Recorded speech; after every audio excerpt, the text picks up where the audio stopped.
اور دوسرا درس یہ ہے میرے بھائی، ظلم اور زیادتی سے بچیں، پاک صاف رہ کے وقت شروع کریں، اور کسی جگہ بھی کوئی زیادتی کوئی ظلم، میرے نبی کریم صلی اللہ علیہ وسلم کے مزاج کو اگر آپ دیکھیں گے نا، ہمارے معاشرے میں آج سب سے زیادہ زیادتی پتہ کون سی ہوتی ہے؟ لوگ عزتیں پامال کرتے ہیں، بدگمانیاں کرتے ہیں۔ ابو جہل یہ کام کرتا تھا کہ وہ نبی پاک صلی اللہ علیہ وسلم پر، صحابہ پر معاذ اللہ شخصی اعتراضات کرتا تھا، شخصی۔ عزیزو، جب آدمی کا کسی سے اختلاف ہوتا ہے نا، یا کسی کو پسند نہیں کرتا یا کسی کو ریجیکٹ کرنا چاہتا ہے، تو شخصی اعتراضات کرتا ہے، نیچے اترتا ہے، کمزور بات کرتا ہے، چھوٹی بات کرتا ہے۔ اور ہمارے زمانے میں تو یہ کام حسد کی وجہ سے ہوتا ہے، بڑے بڑے جماعتیں ٹوٹ جاتی ہیں، ملتوں کا شرازہ بکھر جاتا ہے، لیکن لوگ اپنی اس حرکت سے باز نہیں آتے، ساری زندگی ذاتی اور نجی اعتراضات کرتے رہے۔ ابو جہل کے اندر ہزاروں عیب پائے جاتے تھے، شرابی بھی تھا، بدکار بھی تھا، بے حیا بھی تھا، ظالم بھی تھا۔ میرے نبی پاک صلی اللہ علیہ وسلم نے اسے دین کا پیغام دیا ہے، لیکن تاریخ کی کسی کتاب میں آپ کو یہ نہیں ملے گا کہ حضور نے کبھی اس کی شخصیت پر اعتراض کیا ہو۔ یہ فرمایا ہے کہ بڑا فرعون ہے اس امت کا، لیکن نیچے اتر کر کبھی اس کی ذاتی اور شخصی زندگی پر کوئی زیادتی صحابہ کی طرف سے اور نبی پاک کی طرف سے۔ بہت بڑی بات سمجھا رہا ہوں، اگر آپ کی سمجھ میں آئے تو ہم ذاتیات پر اترتے ہیں، ذات پر اتر کر زیادتی کرتے ہیں، ذات پر۔ ہمارا اب ظلم نجی سطح سے شروع ہو رہا ہے اور پوری ملت کو لپیٹ میں لے رہا ہے، پوری ملت کو۔ چھوٹی چھوٹی زیادتیاں ہیں جو پورے معاشرے کو اپنی لپیٹ میں لیتی ہیں۔ میرے نبی کریم علیہ السلام نے جو دین ہمیں دیا ہے وہ خیر خواہی کا مذہب ہے، وہ بھلا کرنے کا مذہب ہے، وہ کام آنے کا مذہب ہے، وہ ظلم سے بچنے کا مذہب ہے۔ میرے نبی پاک نے فرمایا ظلم سے بچ جانا، قیامت کے اندھیروں میں جو بڑا اندھیرا ہوگا وہ ظلم ہوگا۔ اصلاح معاشرہ کانفرنس کا پہلا سبق میں نے عرض کیا کہ نظر کو، ذہن کو، سوچ کو پاک رکھیں، اور دوسرا زندگی میں کبھی زیادتی نہ کریں، کبھی بھی اپنے مخالف پر بھی کبھی شخصی ذاتی اور نجی اعتراضات نہ کریں۔ یہ انسان کے اندر کا ظلم ہوتا ہے، ہمارے گھروں کے اندر سے ظلم جنم لینے لگا ہے۔ روز بہو پہ تیل چھڑکا جاتا ہے، روز کسی نہ کسی شہر سے، اپنے ہی گھر سے، اپنے ہی چراغ کو بند کرنے کی خبر نکلتی ہے۔ سڑکوں پہ، چوکوں پہ، چوراہوں میں غریب مسلے جاتے ہیں، جس کے ہاتھ جہاں تک پہنچتے ہیں وہ وہاں تک معاذ اللہ زیادتی کر گزرتا ہے۔ اگر قوم ظلم سے بچنے لگے، زیادتی سے بچنے لگے، تکلیف دینے سے بچنے لگے تو معاشرہ سنور جائے گا۔ میرے رسول کریم علیہ السلام نے اپنے غلاموں سے پوچھا تھا بتاؤ مفلس کون ہوتا ہے؟ کون ہے جس کے پاس کچھ نہیں ہوتا؟ صحابہ نے کہا یا رسول اللہ جس کے پاس پیسے نہ ہو۔ بخاری مسلم متفق علیہ حدیث ہے۔ نبی کریم نے فرمایا نا بھائی، مفلس تو وہ ہوگا جو قیامت کے دن احد پہاڑ کے برابر نیکیاں لے کے آئے گا۔ یا رسول اللہ اتنی نیکیاں پھر بھی مفلس ہے، پھر بھی غریب ہے؟ تو نبی پاک نے فرمایا نیکیاں پہاڑ کے برابر ہیں، پر اس نے چغلیاں بڑی کی ہیں، غیبتیں بڑی کی ہیں، مذاق بڑے اڑائے، اس نے لوگوں پر پھپتیاں بڑی کسی ہیں، تان و تشنی بڑے کیے، ظلم بڑے کیے، گالی بڑی دی، لوگوں کے بارے میں بری باتیں کی۔ اب رب کریم نے وہ ساری نیکیاں ان لوگوں میں بانٹ دی، یہ مفلس ہو گیا، غریب ہو گیا۔ زیادتی نہیں کریں، ظلم نہ کریں، اپنی نجی زندگی سے لے کر، گھر کے اندر سے لے کر اجتماعی زندگی تک زیادتی سے بچیں۔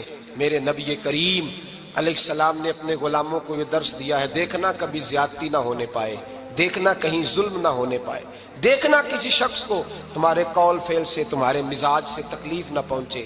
میرے بھائیوں، حضرت وہب ابن منبہ علیہ رحمہ فرماتے ہیں کہ بنی اسرائیل کے اندر ایک بادشاہ محل بنانے جا رہا تھا۔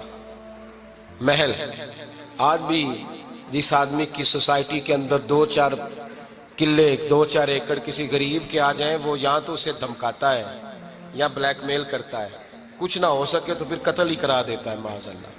اور یہ خبریں عام ہمیں سننے، پڑھنے اور دیکھنے کو ملتی ہیں۔ بادشاہ محل بنانے جا رہا تھا، ایک غریب بی بی رہتی تھی، اس کی جھونپڑی بادشاہ کے محل کے نقشے میں آتی تھی۔